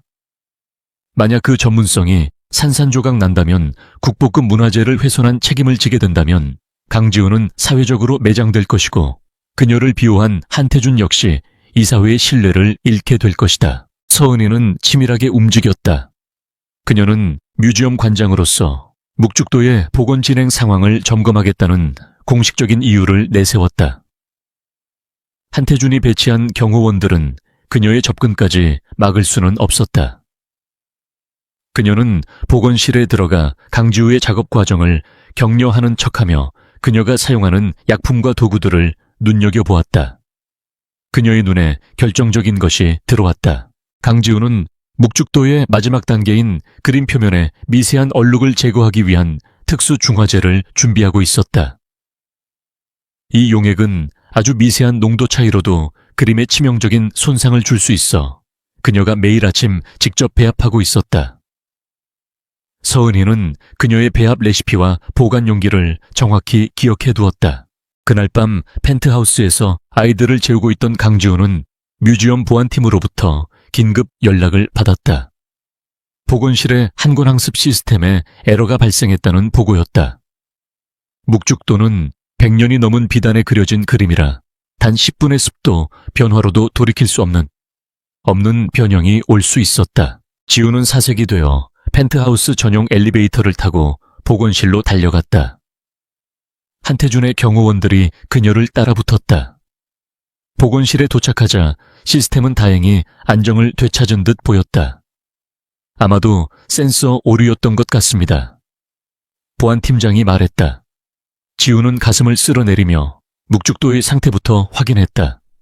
다행히 그림은 무사했다. 하지만 이것은 서은이가 파놓은 함정이었다. 그녀는 일부러 시스템 에러를 유발해 강지우와 경호원들을 혼란에 빠뜨렸다. 그리고 그들이 시스템을 복구하느라 정신이 없는 그 찰나의 순간 그녀가 미리 매수해둔 뮤지엄 내부 직원이 작업실에 잠입했다. 그는 강지우가 배합해둔 중화제 용액을 외형은 동일하지만 그림에 닿는 즉시 비단을 부식시키는 약한 산성 용액으로 바꿔치기 했다. 다음 날 아침 지우는 아무것도 모른 채 마지막 작업을 시작했다. 그녀는 늘 하던 대로 자신이 만들었다고 믿는 중화제를 면봉에 조심스럽게 묻혀 묵죽도의 귀퉁이 가장 손상이 적은 부분에 살짝 가져다 댔다. 그녀는 언제나 본 작업 전에 테스트를 거쳤다. 쥐의 눈이 커졌다. 면봉이 닿은 부분이 미세하게 끓어오르며 검게 변색되기 시작했다. 안 돼. 그녀는 반사적으로 증류수를 뿌려 용액을 씻어냈지만 이미 늦었다. 손톱만 한 크기지만 묵죽도의 표면은 명백하게 훼손되었다. 그녀의 온몸에서 피가 빠져나가는 기분이었다. 그때였다. 복원실 문이 거칠게 열렸다. 서은이가 변호사 그리고 뮤지엄의 수석 큐레이터 2명과 함께 들이닥쳤다. 마치 이 순간을 기다렸다는 듯이. 지금 이게 무슨 짓이에요, 강지우 씨? 서은이의 날카로운 목소리가 작업실을 울렸다. 그녀는 훼손된 그림을 발견하고는 과장되게 비명을 질렀다. 세상에, 국보를 당신이 감히 국보에 무슨 짓을 한 거죠? 서은이가 다가와 변색된 부분을 가리켰다. 이건 명백한 업무상 과실이 아니라 고의적인 훼손이야. 당신 자격도 없는 주제에 회장님 백만 믿고 날뛰더니 결국 이런 대형 사고를 쳤군요. 아니에요. 용액이 바뀌었어요. 누군가 내 약품에 손을 댔어요. 지우가 절박하게 외쳤다. 하지만 서은이는 코웃음을 쳤다. 변명할 걸 하세요. 이 작업실은 한태준 회장의 경호원들이 24시간 지키는 곳 아니었나요? 누가 감히 들어와서 당신 약품을 바꾼다는 거죠. 당신의 실수를 덮으려는 거짓말일 뿐이야. 서은희는 즉시 신화그룹 이사회 긴급 소집을 요청했다. 안건은 국보급 문화재 훼손에 따른 강지우 보건사 해임 및 형사 고발 건. 이것은 그녀가 준비한 완벽한 시나리오였다. 강지우는 현행범으로 체포될 것이고 아이들은 보호자 없이 고립될 것이다. 그리고 한태준은 이 모든 사태의 책임을 지고 경영 일선에서 물러나라는 압박을 받게 될 터였다. 긴급 이사회는 1시간 만에 소집되었다. 한태준은 보고를 받자마자 회의실로 들어섰다. 그의 얼굴은 분노로 창백하게 굳어 있었다. 회의실 스크린에는 훼손된 묵죽도의 사진이 떠 있었고 지우는 경호원들에게 둘러싸인 채 피고인처럼 서 있었다. 보시다시피 강지우 씨의 치명적인 실수 혹은 고의적인 태만으로 인해 신화 뮤지엄은 돌이킬 수 없는 손실을 입었습니다. 서은이가 이사들을 향해 열변을 토했다. 당장 저 여자를 해임하고 문화재 보호법 위반으로 검찰에 고발해야 합니다. 그리고 이처럼 검증되지 않은 인물에게 무리하게 프로젝트를 맡긴 한태준 회장님 역시 이 사태에 대한 책임을 져야 마땅합니다. 모든 이사의 시선이 한태준에게 쏠렸다. 그의 입지가 흔들리는 순간이었다. 그는 서은이의 함정이라는 것을 알았지만 증거가 없었다. 훼손된 그림은 명백한 사실이었다. 강지우는 절망적인 눈빛으로 그를 바라보았다. 그녀의 경력, 그녀의 미래, 그리고 아이들과의 삶이 이 자리에서 끝장날 위기였다. 한태준은 잠시 눈을 감았다. 그리고 다시 떴을 때 그의 눈에는 차가운 결단이 서려 있었다. 그는 지우를 바라보았다. 강지우 씨. 그의 목소리는 낮고 단호했다. 당신은 전문가입니다. 지금부터 감정적인 변명 말고 전문가로서 상황을 설명하십시오. 저 훼손이 당신의 실수가 아니라는 것을 과학적으로 증명해 보십시오. 그의 말은 지우의 절망 속에서 작은 불씨를 당겼다. 그렇다. 그녀는 보건 전문가였다. 그녀는 심호흡을 하고 단상으로 걸어 나갔다. 저 훼손은 제가 배합한 중화제로는 절대 일어날 수 없는 화학 반응입니다. 저것은 약한 산성 물질에 의한 급격한 셀룰로오스 섬유 부식입니다. 누군가 제 용화액을 바꿔치기 했습니다. 서은이가 비웃었다. 증거도 없는 말을 누가 믿죠? 증거는 있습니다. 지우가 외쳤다. 제가 사용한 면봉 그리고 남아있는 용액병. 그것을 지금 당장 국립과학수사연구원에 보내 성분 분석을 의뢰하십시오. 그리고 제 작업실 CCTV 기록. 비록 사각지대가 있었을지라도 어젯밤 시스템 에러가 발생했던 그 시점 전후의 모든 기록을 1초도 빠짐없이 확인해야 합니다. 지우의 당당한 요구에 이사들이 동요하기 시작했다. 한태준이 그 틈을 놓치지 않고 일어섰다. 강지우 씨의 요구는 합당합니다. 신화그룹의 명예가 걸린 일입니다. 서은희 이사님. 그가 서은희를 정면으로 응시했다. 이사님은 관장으로서 이 사태의 책임을 통감하셔야 할 텐데 어째서 진상규명보다 처벌을 서두르시는 겁니까? 혹시 감추고 싶은 것이라도 있으십니까? 서은희의 얼굴이 순간 굳었다.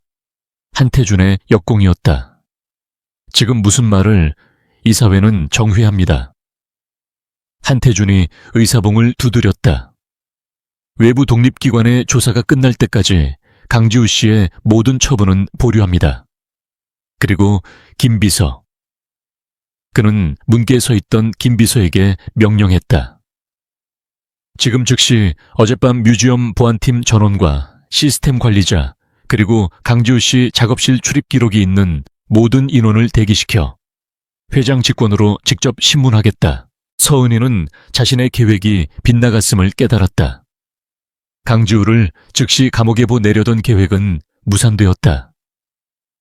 회의실을 나서는 한태준과 강지우는 눈도 마주치지 않았지만 두 사람 사이에는 그 어떤 말보다도 강력한 연대감이 흐르고 있었다. 그들은 어쩔 수 없는 그러나 가장 강력한 동맹이 되어 거대한 적의 심장부에서 반격을 준비하고 있었다. 이사회 회의실의 공기는 유리 조각처럼 팽팽했다. 서은이는 자신의 승리를 의심치 않았다. 국립과학수사연구원의 분석 결과가 나와도 상관없었다. 용액이 바뀐 것은 사실이지만 강지우가 스스로 꾸민 짓이라고 몰아붙일 증거는 차고 넘쳤다. 한태준의 경호원들이 지키는 곳에 잠입할 수 있는 사람은 없다는 논리, 그것 하나면 충분했다. 한태준은 무표정했지만 그의 눈은 사냥 직전의 맹수처럼 서은이의 모든 반응을 살피고 있었다. 강지우는 두려웠지만 한태준이 전날 밤 늦게까지 그녀와 함께 복귀했던 시나리오를 떠올리며 애써 침착함을 유지했다. 그들은 단순한 방어가 아닌 완벽한 방역을 준비했다. 드디어 국과수의 공식 보고서가 스크린에 띄워졌다. 첫 번째 페이지. 묵죽도에서 검출된 물질은 강지우가 주장한 대로 약한 산성 용액이며 그녀가 평소 사용하던 중화제와는 성분이 완전히 일치하지 않음. 이사들이 수군거리기 시작했다. 서은이가 즉시 방역했다. 보십시오, 성분이 완전히 일치하지 않는다는 건 강지우 씨가 농도 조절에 실패했거나 혹은 다른 물질을 실수로 섞었다는 증거입니다. 어쨌든 그녀의 과실이라는 점은 변함없습니다. 그녀의 논리는 여전히 견고해 보였다. 과연 그럴까요? 한태준이 낮은 목소리로 입을 열었다. 김비서. 김비서가 다음 자료를 화면에 띄웠다. 그것은 보건실 내부 CCTV가 아닌 그날 밤 뮤지엄 전체 층의 복도 CCTV 영상과 모든 직원의 키카드 출입 기록을 교차 분석한 데이터였다. 세어 이사님 말씀대로 강지우 씨의 작업실은 완벽하게 통제되고 있었습니다. 한태준이 일어섰다. 하지만 그날 밤 시스템 에러가 발생했던 그 5분간의 사각지대. 바로 그 직전에 단 한 사람.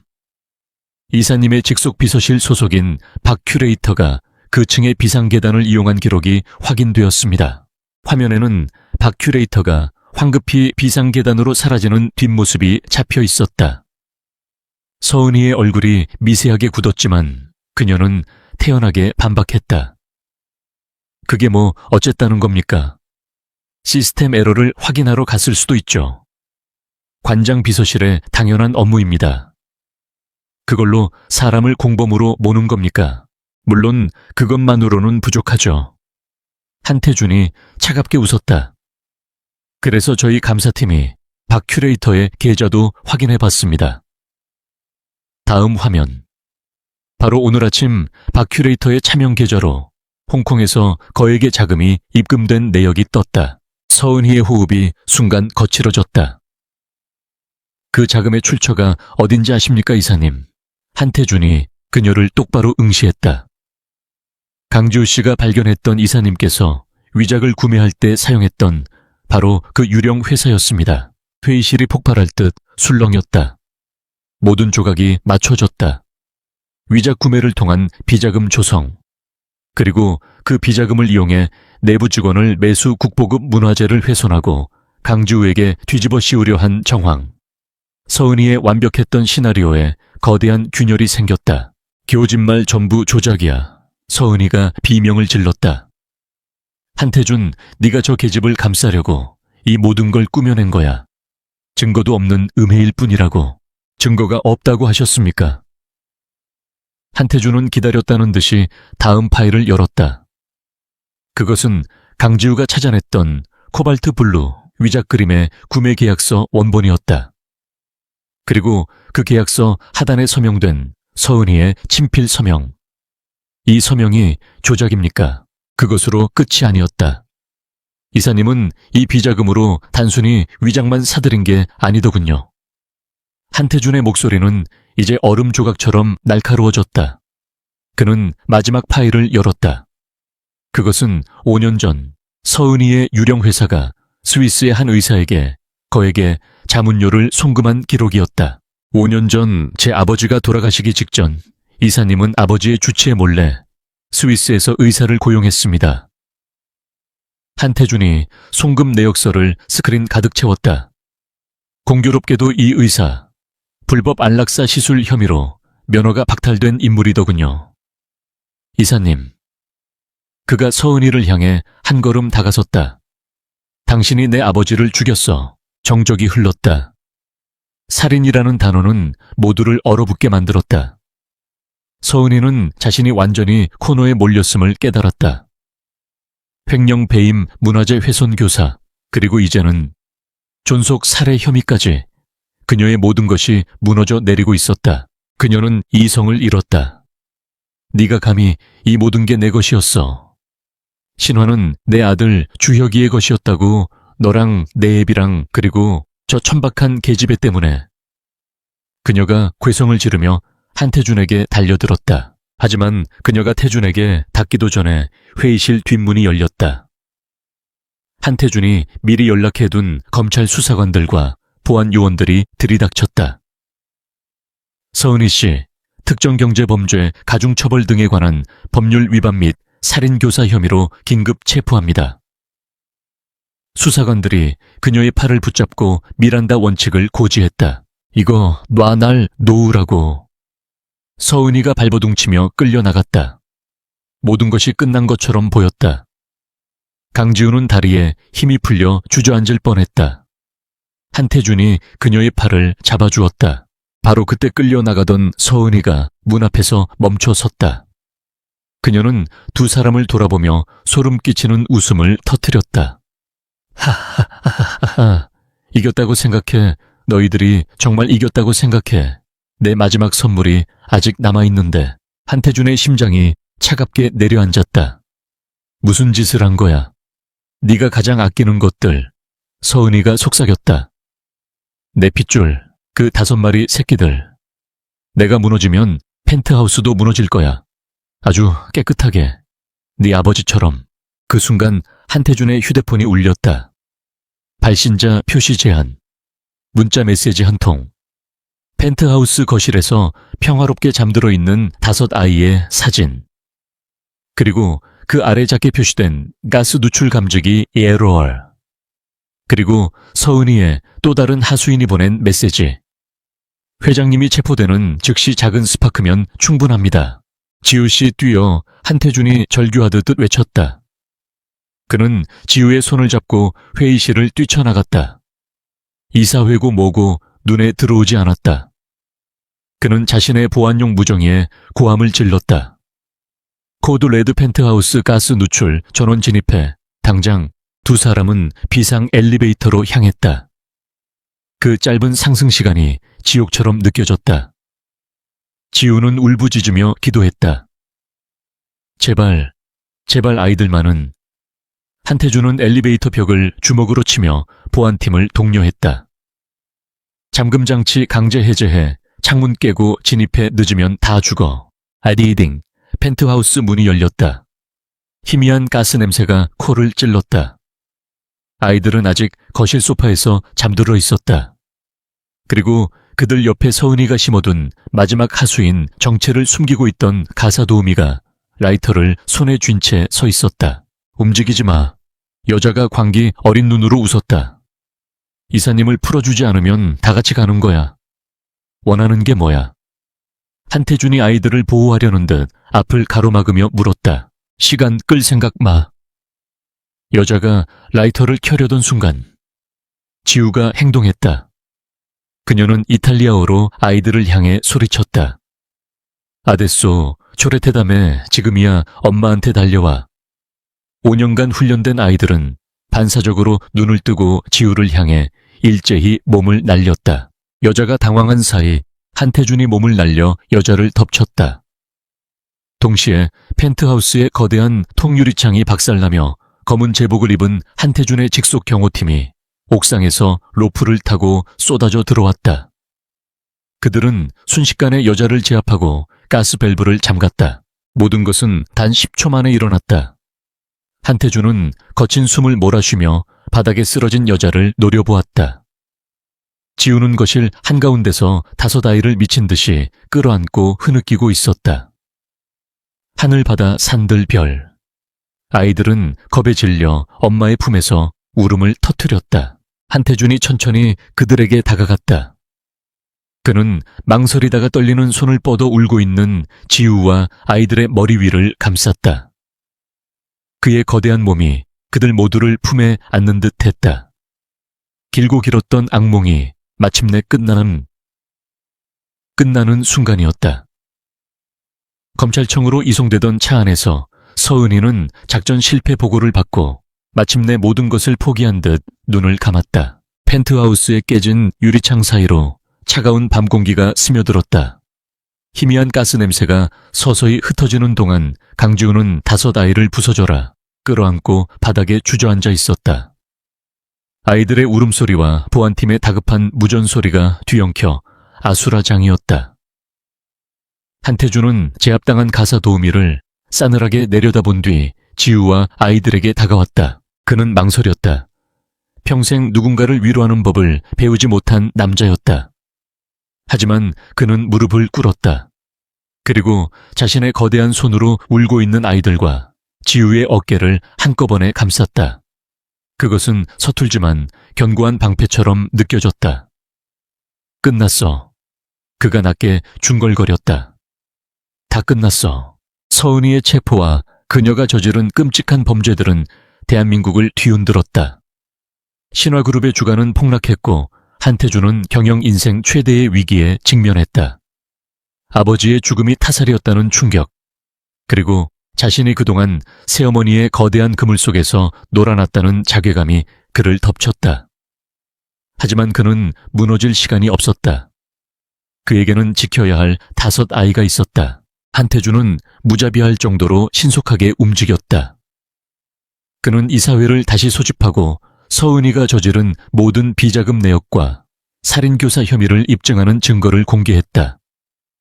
그리고 신화그룹 내부에 뿌리 박혀 있던 서은이의 인맥들을 모조리 솎아내기 시작했다. 피비린내 나는 숙청이었지만 그룹을 살리기 위한 유일한 수술이었다. 그는 펜트하우스에 더 이상 머무를 수 없다고 판단했다. 끔찍한 기억이 서린 그곳 대신 그는 아이들과 지우를 아버지가 물려준, 그리고 서은이가 한 번도 발을 들인 적 없는 교회의 옛 본가 저택으로 옮겼다. 그곳은 수십 년 된 나무들로 둘러싸인 안전하고 고요한 요새였다. 강지우는 그곳에서 비로소 숨을 쉴 수 있었다. 하지만 그녀에게는 아직 완수해야 할 임무가 남아 있었다. 묵죽도 서은이의 음모로 인해 치명적인 상처를 입은 그림이었다. 그녀는 한태준에게 요청했다. 보건실로 돌아가야겠어요. 저 그림 저대로 둘 순 없어요. 그녀의 눈은 복수심이 아닌 전문가로서의 책임감으로 빛나고 있었다. 한태준은 뮤지엄 전체를 임시 폐쇄하고 오직 지우만을 위한 작업 환경을 다시 마련해 주었다. 그녀는 산성 용화에게 훼손된 부분을 마주했다. 손톱만 한 흉터. 그것은 마치 지난 5년간 자신이 겪었던 고통의 흔적처럼 보였다. 그녀는 포기하지 않았다. 그녀는 이탈리아에서 배운 최고 난도의 비단직조 복원술을 사용하기 시작했다. 그녀는 훼손된 부분의 섬유를 한 올 분리해낸 뒤 수백 년 된 비단 조각에서 추출한 실을 염색하여 그 자리를 메워나갔다. 그것은 그림을 그리는 것이 아니라 시간을 다시 짜맞추는 작업이었다. 며칠 밤낮으로 이어진 작업 끝에 흉터는 기적처럼 사라졌다. 완벽하게 새 것처럼은 아니었지만 자세히 보지 않으면 알아챌 수 없을 정도로 감쪽 같았다. 한태준은 그녀가 작업하는 모습을 조용히 지켜보곤 했다. 그는 그녀의 작은 손이 어떻게 그 거대한 상처를 치유하는지 경이롭게 바라보았다. 그녀는 그림을 복원하고 있었고 동시에 스스로를 치유하고 있었다. 그는 깨달았다. 강지우는 자신이 보호해야 할 연약한 여자가 아니라 자신만큼이나 강인한 생존자라는 것을. 신화그룹의 혼란이 어느 정도 수습되자 한태준은 아버지로서의 삶을 시작해야 했다. 그는 평생 아이라는 존재를 생각해 본 적이 없었다. 그는 5 아이에게 어떻게 다가가야 할지 몰랐다. 그는 아이들에게 최고급 장난감과 옷을 사주었지만 아이들은 그저 멀뚱멀뚱 그를 바라볼 뿐이었다. 어느 날 밤 그는 아이들 방을 지나가다 지우가 이탈리아어로 동화책을 읽어주는 소리를 들었다. 그는 서재로 돌아가 김 비서에게 5살 아이들이 가장 좋아하는 동화책 목록을 가져오라고 지시했다. 다음 날 밤 그는 어설프게 아이들 침대에 걸터 앉아 책을 펼쳤다. 그의 낮고 굵은 목소리로 읽는 아기 돼지삼 형제는 끔찍하게 어색했다. 아이들은 처음에는 웃음을 참았지만 태준이 늑대 목소리를 흉내내려고 애쓰는 부분에서 결국 웃음보가 터졌다. 아빠 목소리 이상해요. 막내 별이가 외쳤다. 그 순간 아빠라는 단어가 한태준의 심장에 박혔다. 그는 잠시 숨을 멈췄다. 그는 서툴게 아이들의 머리를 쓰다듬었다. 특히 뮤지엄에서 추락할 뻔했던 산이에게는 더 마음이 쓰였다. 그는 산이를 무릎에 앉히고는 아이가 좋아하는 공룡의 이름을 하나하나 외우기 시작했다. 그는 경영 전략을 짜는 것보다 공룡 이름을 외우는 것이 100배는 더 어렵다고 생각했지만 포기하지 않았다. 시간이 흘러 모든 것이 제자리를 찾아갔다. 서은이는 재판에서 무기징역을 선고받았다. 신화그룹은 한태준의 강력한 리더십 아래 빠르게 안정을 되찾았다. 그리고 묵죽도의 복원이 공식적으로 완료되었다.